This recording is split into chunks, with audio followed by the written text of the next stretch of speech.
Assalamualaikum Assalamualaikum Assalamualaikum warahmatullahi warahmatullahi wabarakatuh. wabarakatuh. wabarakatuh. Oke, kami dari kelompok 4 izin ingin mempresentasikan final project akuntansi finansial yang kedua kami, yaitu analisis laporan keuangan.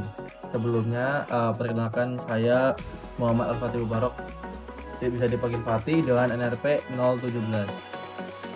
Kemudian rekan-rekan saya bisa perkenalkan diri. Saya Nisha Amalia Putri dengan NRP 029. Saya Muhammad Rifki Hakim, NRP 152. Saya Muhammad Ihsan Rashid, NRP 125. Kemudian ada teman kami yang tidak sengaja sedang mengalami error, yang namanya itu Raffi Arianto, bisa dipanggil Raffi dengan NRP berapa? Raffi NRP berapa? NRP 75. NRP 75. Oke, dimulai dari profil perusahaan.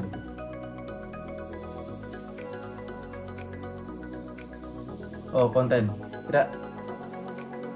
Oke, kita mulai dari profil perusahaan. Perusahaan yang kami analisis adalah perusahaan yang bergerak pada bidang properti aja ya. Dan real estate. Tiga perusahaan yang kami pilih untuk dianalisis adalah PT Agung Pomodoro Land, kode sahamnya APLN, kemudian PT Pakuan Jati dan kode saham PUON, dan PP Properti PPRO yang kode sahamnya PPRO yang dapat kalian akses di Bursa Efek Indonesia. Lanjut.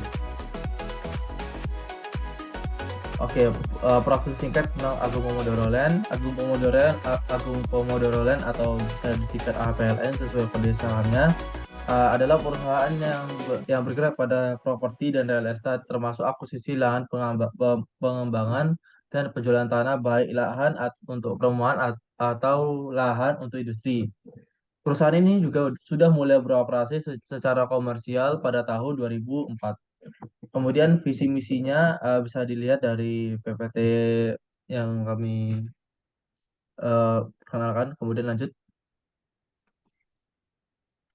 Kemudian kondisi keuangan APLN sendiri memiliki proyek landmark yang berkualitas tinggi. Ada beberapa nama yang terkenal seperti Pomodoro City, Kuningan City, Green Bay Fluid, Pomodoro City Delhi Medan, dan Senayan City. Kemudian sebenarnya APLN ini didirikan pada tanggal 30 Juli 2004 dengan nama PT Tiara Metropolitan Jaya. Kemudian nama tersebut diganti pada tahun 2010 karena para pemegang saham perusahaan menuntaskan proyek restrukturisasi perusahaan, di mana dilakukan transfer penguasaan 6 pengembangan berikut perusahaan induknya. Kemudian kini APLN sedang memproses usahanya hingga mencakup pengembangan kawasan industri dan proyek reklamasinya. Salah satunya adalah Podomoro Industrial Park seluas 500 hektar di Karawang.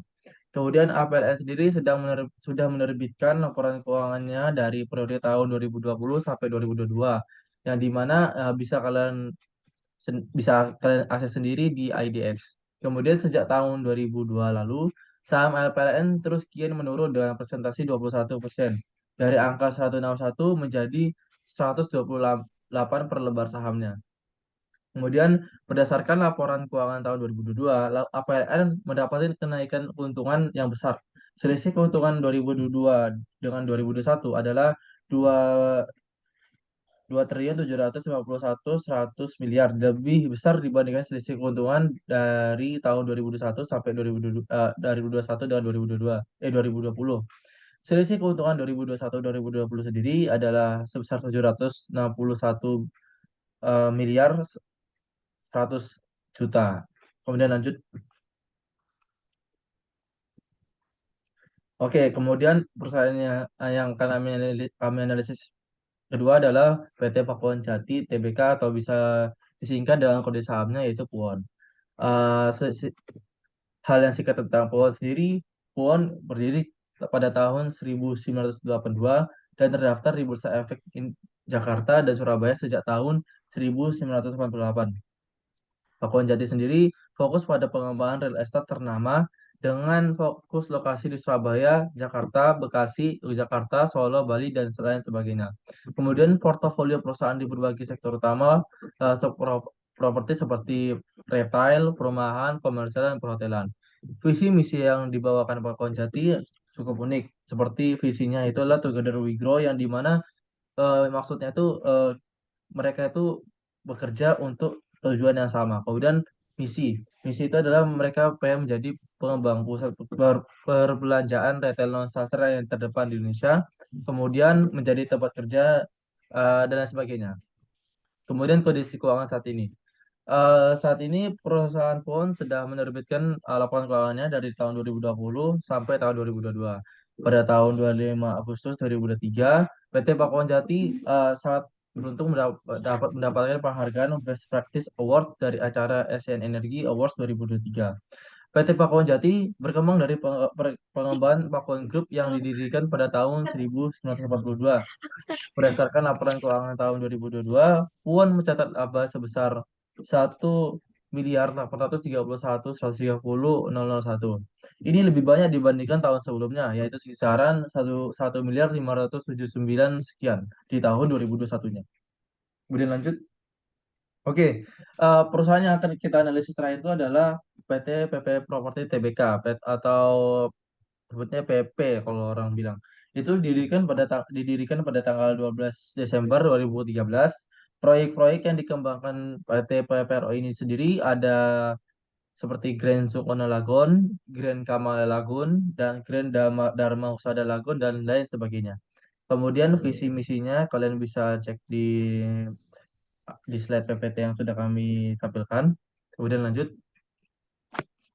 Kemudian kondisi keuangannya saat ini, PT PP Persero juga adalah perusahaan BUMN yang bergerak pada bidang real estate. Bisa dibilang PT PP Persero ini dikelola oleh BUMN. Kemudian PT PP Persero ini memiliki permintaan saham yang sedikit dan sehingga volume dagangnya rendah.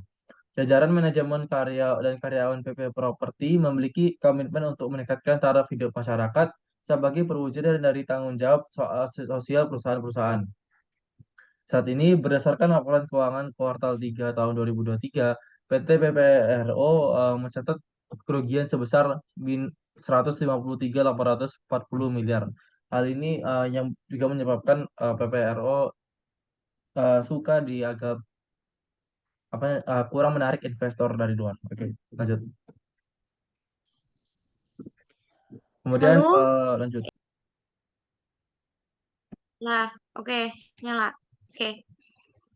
Lalu yang kedua adalah analisis aset. Yang pertama ada dari PT Agung Podomoro Land. Ini untuk vertikalnya, analisis vertikal. Lalu next slide-nya ada analisis horizontal.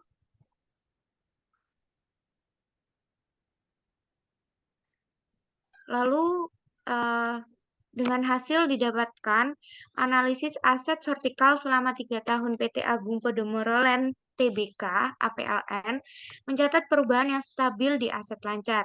Dari 2020 ke 2021 terjadi kenaikan 3%, dipengaruhi terutama oleh peningkatan persediaan real estate lancar sebesar 20%.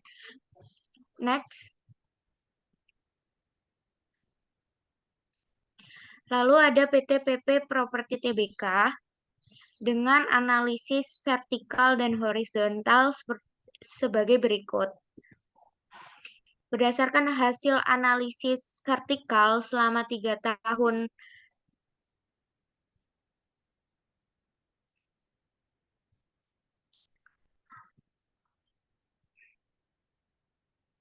analisis aset vertikal pada PT PPRO mencatat perubahan aset lancar yang signifikan selama 3 tahun terakhir. Lalu, hasil analisis aset horizontal PT PP Property selama 3 tahun terakhir mencatat perubahan yang signifikan dari 2020 ke 2021. Terjadi kenaikan menjadi 2.000 20 miliar 767.806 miliar. Akumulasi aset tahun 2022 mencapai 21 miliar.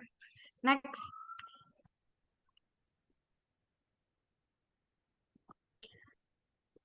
PT Pakuan Jati Tbk dengan analisis seperti berikut. Untuk analisis vertikal dan horizontal, bisa dilihat.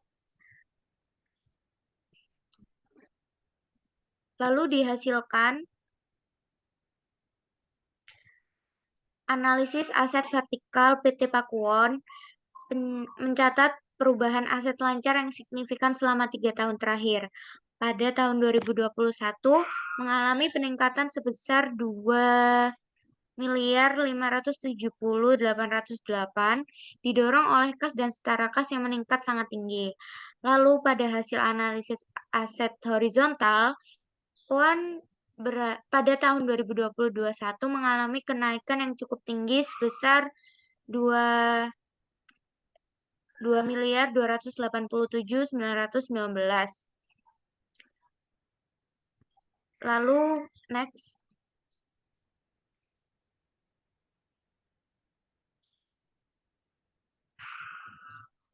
Selanjutnya analisis liabilitas. Next.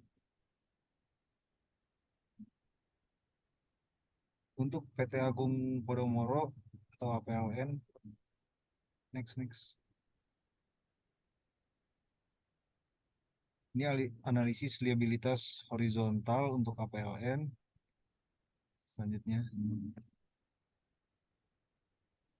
Berdasarkan data tersebut, dapat diketahui bahwa liabilitas APLN mengalami penurunan sebesar 2,48% pada periode 2020 sampai 2021. Namun terjadi kenaikan yang signifikan pada periode 2021 hingga 2022 sebesar 66,6%. Hal tersebut ditunjukkan dengan kenaikan liabilitas jangka pendek dari 3,40% menjadi 72,10%. Dapat disimpulkan bahwa kinerja perusahaan pada periode 2020 hingga 2022 adalah baik.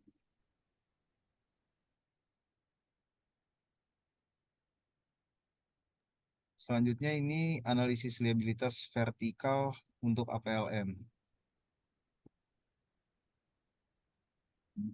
Next. Analisis vertikal pada perusahaan. Balik.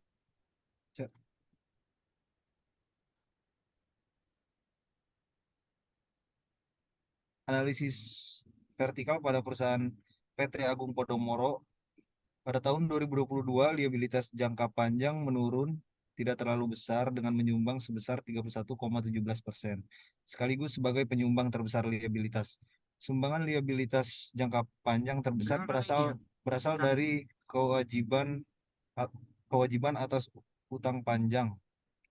Sedangkan sumbangan liabilitas jangka pendek terbesar berasal dari uang muka pelanggan jangka pendek, yaitu 13,99%. Selanjutnya untuk PT Pakuwon Jati atau PWON. Next. Ini untuk analisis liabilitas horizontalnya. Next. Berdasarkan data tersebut, dapat diketahui bahwa liabilitas PWON mengalami kenaikan sebesar 9,34% pada periode 2020 hingga 2021. Namun terjadi penurunan yang signifikan pada 2021 hingga 2022 sebesar 1,98%. Hal tersebut ditunjukkan dengan penurunan liabilitas jangka panjang dari 47,43% menjadi 8,70%. Dapat disimpulkan bahwa kinerja perusahaan pada periode 2020 hingga 2021 adalah buruk.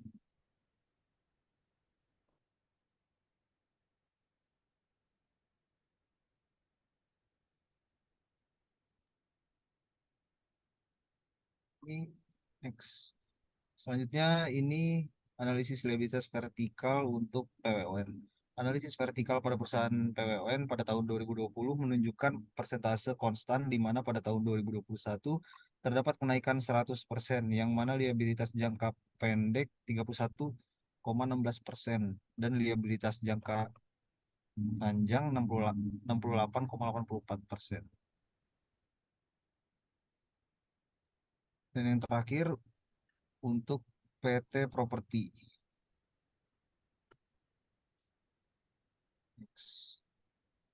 Ini merupakan analisis liabilitas horizontal untuk PPRO. Berdasarkan data tersebut, dapat diketahui bahwa liabilitas PPRO mengalami kenaikan sebesar 18,29% pada periode 2021 hingga 2020.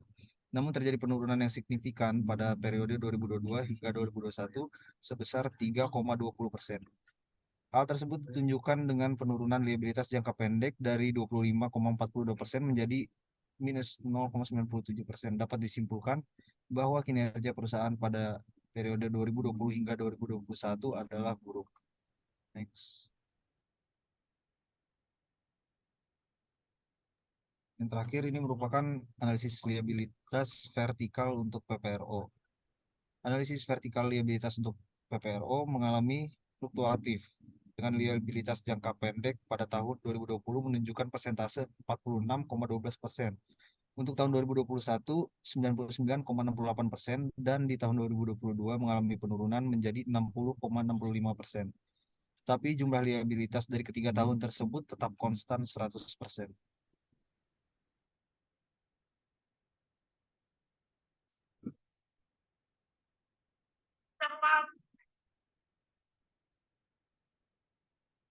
Oke, kemudian analisis ekuitas bisa dijelaskan oleh oleh teman Konfirm. kami Raffi. Oke, jadi selanjutnya ada analisis ekuitas.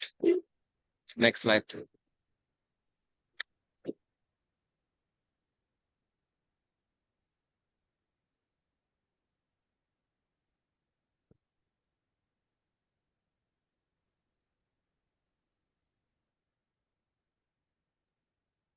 Jadi yang pertama ada PT Agung Podomoro Land atau APLN. Next.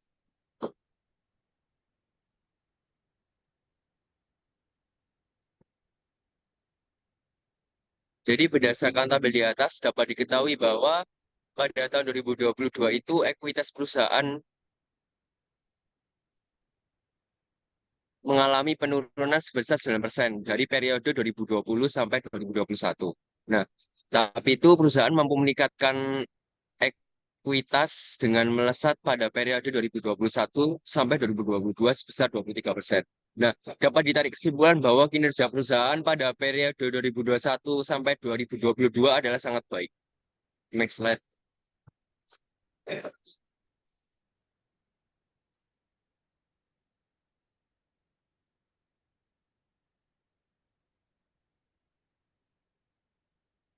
Next. PT Pakuan Jati Tbk atau PUON. Next.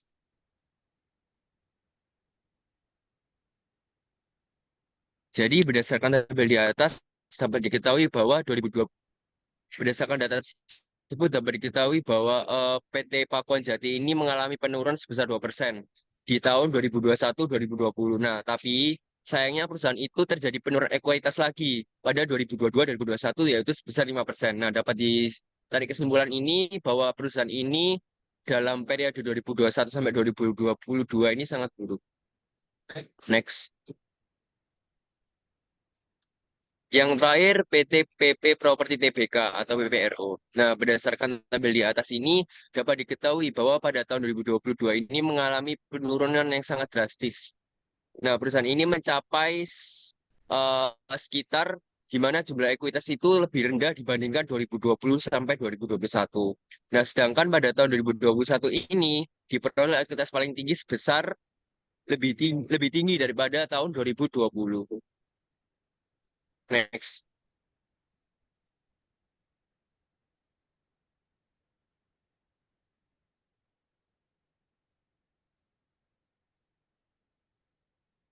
Berdasarkan data tersebut dapat diketahui bahwa ekuitas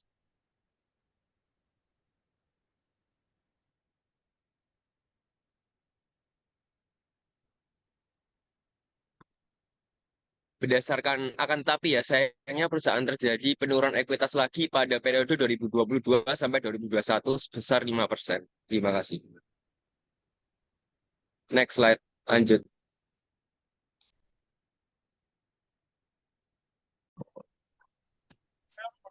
Oke, oke. Eh, oke, kemudian lanjut kita bahas tentang analisis rasio. Oke, rasio yang kami analisis itu ada tiga, yaitu rasio likuiditas, rasio profitabilitas, dan rasio solvabilitas. Pertama itu rasio likuiditas. Oke, pada rasio likuiditas ini kami menggunakan lima rasio, yaitu rasio current ratio, quick ratio, receivable turnover, inventory turnover, asset turnover. Oke, dimulai dari likuiditas. Apa sih itu likuiditas? Likuiditas adalah suatu perusahaan mengacu pada kemampuannya melunasi kewajiban jangka pendek pada jatuh tempo. Kemudian liquidity ratio sendiri juga sering digunakan kreditur sebelum memberikan pinjaman dan juga biasa juga dilihat investor untuk mengetahui apakah perusahaan ini adalah perusahaan yang sangat liquid apabila terjadi kejadian yang tidak terduga. Kemudian rasio ini juga apa ya istilahnya? Rasio ya ini kalau misalnya lebih bagus, dia itu menunjukkan perusahaan memiliki kemampuan untuk berkembang dan tidak mudah kekurangan modal ke depannya karena semakin besar maka semakin perusahaan ini bisa membayar bisa menghadapi eh, peristiwa yang tidak diinginkan ke depannya. Kemudian rasio profitabilitas. Nah, di sini bentar ya, sebelum saya jelaskan. Oke, dari rasio likuiditas sendiri dari current ratio itu apa perusahaan yang memiliki rasio likuiditas yang besar itu ada di current ratio. Yang dimana current ratio-nya Upwon itu memiliki peningkatan current ratio yang lebih besar daripada yang lain dan juga lebih konsisten dibandingkan dengan perusahaan lain misalnya PPRO ini mohon maaf ini typo itu PPRO yang dimana PPRO ini sendiri awalnya naik malah turun berbanding terbalik dengan Puwon. Hal ini menunjukkan bahwa Puwon sendiri sangat hebat dalam melakukan controlling current ratio mereka. Kemudian quick ratio. Sebenarnya namanya quick bukan QCT. Mohon maaf. Kemudian di sini disimpulkan bahwa perusahaan yang memiliki quick ratio yang bagus itu ada di Puwon. Di mana Puwon ini eh, bisa dilihat dari data tabel tersebut dia ini selalu konsisten berkembang dan meningkat dibandingkan perusahaan-perusahaan lain misalnya saja seperti APLN dan PPRO yang dimana mereka justru mengalami penurunan. Kemudian receivable trade turnover yang dimana receivable turnover sendiri itu adalah tentang apa tentang piutang itu sendiri dimana receivable turnover yang paling besar itu ada di Pakuan yang dimana Boon ini bisa istilahnya itu mengontrol piutang mereka dan aset mereka ya. Lebih bagus daripada eh, perusahaan lain seperti APLN dan PPRO. Di sini APLN juga hampir memiliki kualitas yang bagus juga soalnya di sini jika dilihat dari data yang dari tabel di atas APLN sendiri receivable turnover-nya itu dia selalu meningkat dan justru tidak menurun ini adalah suatu potensi bagi PLN untuk bisa menjaga quick receivable turnover-nya. Sedangkan PPRO justru dia ini juga sebenarnya meningkat juga dan juga memiliki kompetensi namun tidak sebesar APLN. Kemudian inventory turnover ini biasanya membahas tentang persediaan barang dagang, persediaan mereka dengan pendapatan pendapatan mereka kalau nggak salah. Dan yang dimana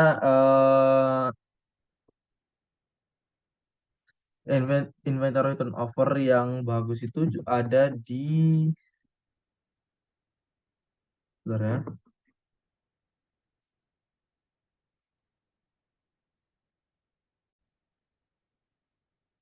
Oke lanjut. Jadi mohon maaf tadi ada sedikit eh, salah. Kemudian di sini ada inventory turnover, yang dimana inventory turnover ini adalah alat rasio yang biasa digunakan untuk mengetahui kondisi persediaan, apakah persediaan terlalu banyak atau justru berkurang dibandingkan penjualannya. Rumus dari inventory turnover ini adalah persediaan barang dagang, persediaan perusahaan dibagi HPP-nya atau beban pokok pendapatannya. Yang dimana di sini kita tahu bahwa perusahaan yang memiliki inventory turnover justru ada di Powon, yang dimana Powon dari tadi memiliki rasio yang lebih bagus. Saat ini dia memiliki rasio yang lebih jelek, yang dimana mereka ini konsisten menurun, bukan seperti yang sebelum-sebelumnya yang istilahnya itu menaik. Justru yang sekarang yang bagus adalah perusahaan PPRO, yang dimana perusahaan PPRO ini eh, dapat mengkontrol inventory turnover-nya. Bisa dibilang dia bisa mengontrol persediaan barang dagangnya lebih bagus daripada yang lain dibandingkan APLN atau PON. Nah, di mana di sini dapat disebutkan bahwa PPRO sendiri dalam melakukan misalnya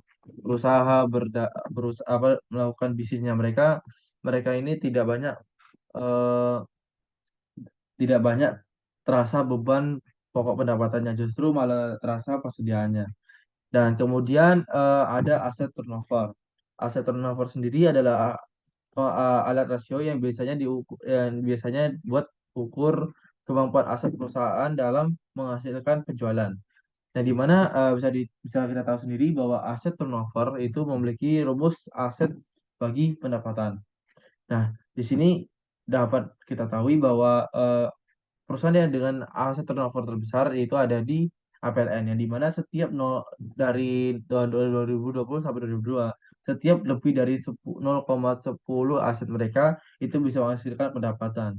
Ini bisa dilihat dari 2020 dari 0,16 per aset per penjualannya, kemudian 0,26 per penjualannya, dan 0,25 penjualan dibandingkan perusahaan lain yang justru tingkat aset turnovernya lebih rendah.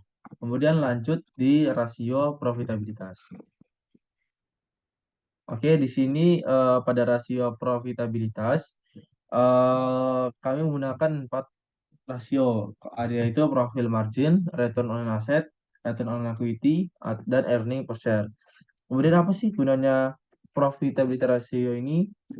Profitability Profitabilitas rasio ini itu biasanya itu menunjukkan seberapa masuk akal keputusan yang diambil organisasi atau perusahaan untuk melakukan investasi, atau rasio ini juga menunjukkan pengaruh dari pendapatan perusahaan ke berbagai bidang. Kemudian lanjut kita langsung bahas profit margin sebenarnya. Tapi agak typo, profit margin sendiri memiliki rumus, yaitu pendapatan bersih dibagi keuntungan bersih dibagi pendapatan. Yang dimana di sini yang memiliki profit margin yang besar itu ada di perusahaan BPRO, yang dimana perusahaan pendapatan bersih mereka itu sangat banyak daripada pendapatan mereka, yang itu dari kisaran 90%, 96% sampai 99% dibandingkan dengan perusahaan lain yang justru rendah, apalagi APLN yang memiliki eh, profit margin yang begitu menurun dan begitu rendah. Kemudian lanjut ke return on asset. Return on asset adalah rasio untuk mengukur kemampuan manajemen perusahaan dalam memperoleh laba secara menyeluruh. Eh, rumus dari Rumus dari return on asset ini sendiri adalah laba bersih dibagi aset.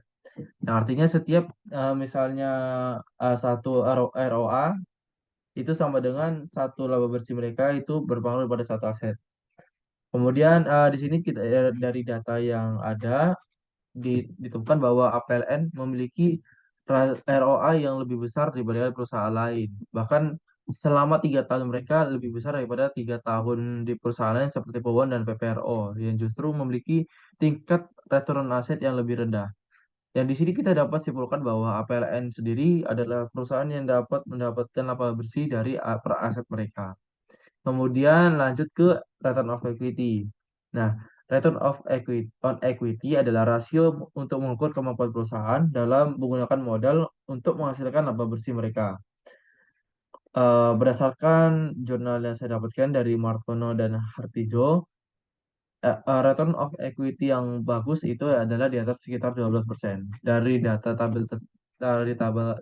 tabel yang kami temukan, perusahaan yang bagus menurut eh, dasar teori kami yaitu Pakuan, yang dimana Pakuan ini selama 3 tahun mereka konsisten di atas 12% dibandingkan perusahaan APLN yang justru selalu turun-menurun, dan PPRO yang misalnya naiknya signifikan. Sebenarnya PPRO ini juga hampir sama seperti Pakuan, cuman dia ini peningkatannya juga lumayan signifikan. Apa konsistensinya mungkin belum teruji, cuman perkembangannya bagus. Mungkin PPRO ini bisa jadi potensial luar biasa ke depannya. Kemudian terakhir itu di rasio profitabilitas ada earning per share. Eh, Singkatnya saja, earning per share itu adalah rasio yang biasa digunakan untuk mengetahui jumlah uang yang diterima pemegang saham pada setiap lembarnya. Nilai earning per share biasanya menunjukkan bahwa perusahaan juga memperoleh pendapatan yang tinggi. Di sini kita tahu bahwa perusahaan yang memperoleh pendapatan yang tinggi ada di bond, yang dimana sebenarnya bukan yang tinggi sih. Yang tinggi itu sebenarnya ada di APLN. Cuman di APLN sendiri earning per share-nya selalu menurun dari tahun 2020 sampai 2022. Mungkin karena efek COVID ya. Tapi dari data kami menemukan bahwa earning per share APLN ini selalu turun dibandingkan perusahaan lain. Kalau kita banding lagi ke Puon, yang dimana area per share-nya Puon ini mungkin nggak terlalu besar, tapi eh, istilahnya itu nilainya selalu konsisten di atas 10, dan istilahnya itu nggak turun, nggak turun sampai minus, dan tentunya saja eh, pendapatan mereka bisa dibilang lumayan banyak juga. Pendapatan mereka juga banyak. Kemudian lanjut ke PPRO. PPRO sendiri ini sangat luar biasa, walaupun earning per share mereka kecil, cuma mereka ini konsisten dalam mengontrol earning per share mereka sehingga naik terus menerus, yang dapat simpulkan bahwa earning per share ini earning per share di PPRO ini sangat berpotensial untuk naik ke depannya, dan sehingga para investor ke depannya pun juga mungkin akan lebih tertarik ke PPRO, sehingga mungkin ke depannya PPRO lebih aktivitas perdagangannya mungkin lebih besar lagi karena harus investasinya mungkin lebih dilirik. Oke, lanjut, yaitu rasio solvabilitas. Nah, rasio solvabilitas sendiri adalah alat untuk mengukur kemampuan perusahaan untuk membayar hutang jangka panjang pada tanggal jatuh temponya. Di sini kami menggunakan dua rasio, yaitu debt to asset ratio dan kemudian time interest earned. Pertama itu tentang debt to earnest atau debt to asset ratio. Debt to asset ratio adalah rasio untuk mengetahui seberapa besar aset dipengaruhi oleh hutang atau kewajiban dengan membandingkan total kewajiban dan total aset. Nah, artinya rumus dari debt to asset ratio ini adalah kewajiban dibagi aset. Artinya semakin besar eh, debt, debt to asset rasionya, artinya semakin besar juga utangnya dibandingkan asetnya. Nah, di sini kita temukan bahwa perusahaan yang memiliki debt to asset ratio yang lebih besar itu ada di APLN, yang dimana kita dapat mengetahui bahwa APLN ini sendiri memiliki utang yang sangat besar dibandingkan perusahaan lain dari segi perbandingan utang dengan asetnya. Dan di sini kayaknya ada telepon ya. Intinya itu di sini Puan itu memiliki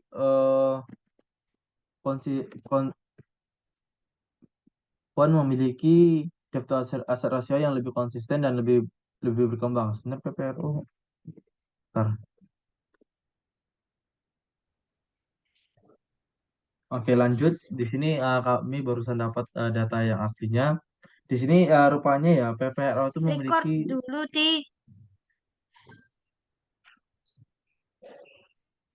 uh, PPRO Record memiliki dulu.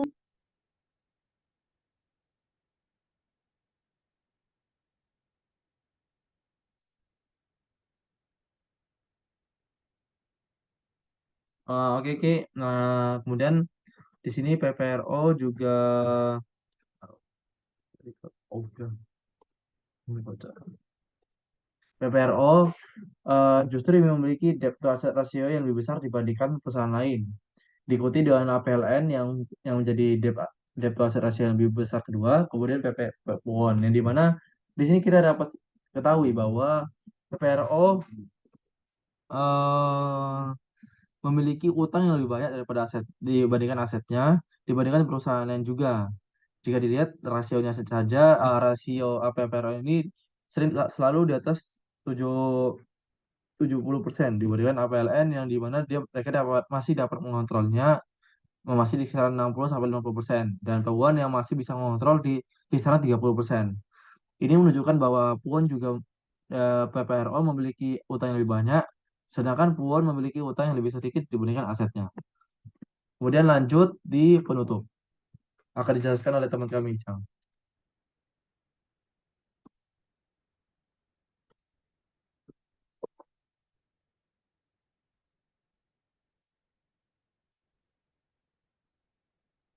Icang?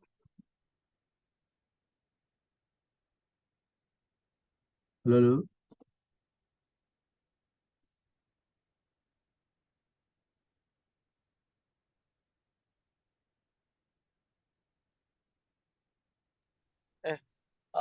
Oke, selanjutnya kita masuk ke bagian penutup.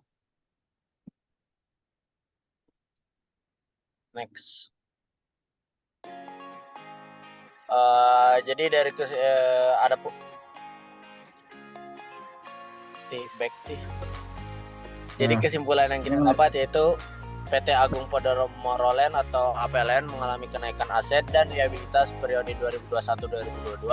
Namun liabilitas perusahaan merosot pada periode 2020 hingga 2021 berbanding terbalik dengan aset dan liabilitas. Ekuitas justru mengalami penurunan dahulu pada periode 2019 hingga 2020 dan dapat bangkit atau meningkat pada periode 2021 hingga 2022.